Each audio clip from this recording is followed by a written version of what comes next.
Dewan Pimpinan Wilayah Partai Keadilan Sejahtera Provinsi Aceh memecat Sofian, anggota DPRK Kabupaten Aceh Tamiang terpilih pada Pileg Februari 2024 lalu. Sofian diciduk oleh pihak kepolisian di kawasan Mayak Payet Aceh Tamiang pada Sabtu 25 Mei 2024 saat sedang berbelanja pakaian di salah satu toko distro.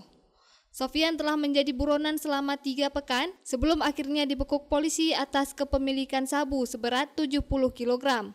Ketua Umum DPW PKS Aceh, Makia Ruddin Yusuf mengatakan tidak akan melakukan pembelaan apapun terhadap kader yang melanggar hukum.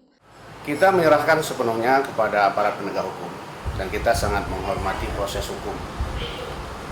Dan kita tidak mentolerir karena PKS selalu terdepan dalam memberantas bahaya narkoba. PKS selalu terdepan dalam memberantas bahaya narkoba.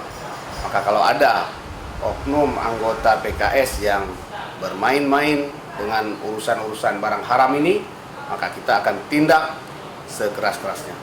Sudah dilakukan pemecatan terhadap yang bersangkutan.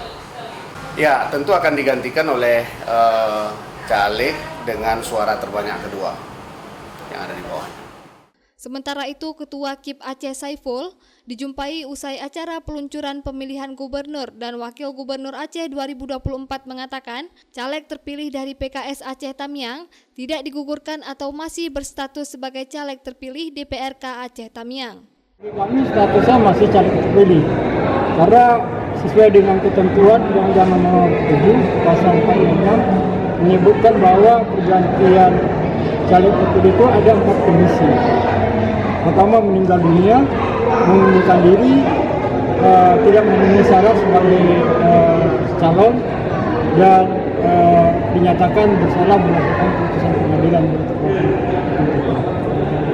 Artinya, ya kalau mereka dinyatakan oleh partainya diberhentikan, otomatis dia sudah tidak memenuhi syarat. Nah, untuk prosesnya ya kita menunggu pengusulan dari partai yang bersangkutan. Dari Banda Aceh, Lala Nurmala melaporkan untuk Puja TV Aceh.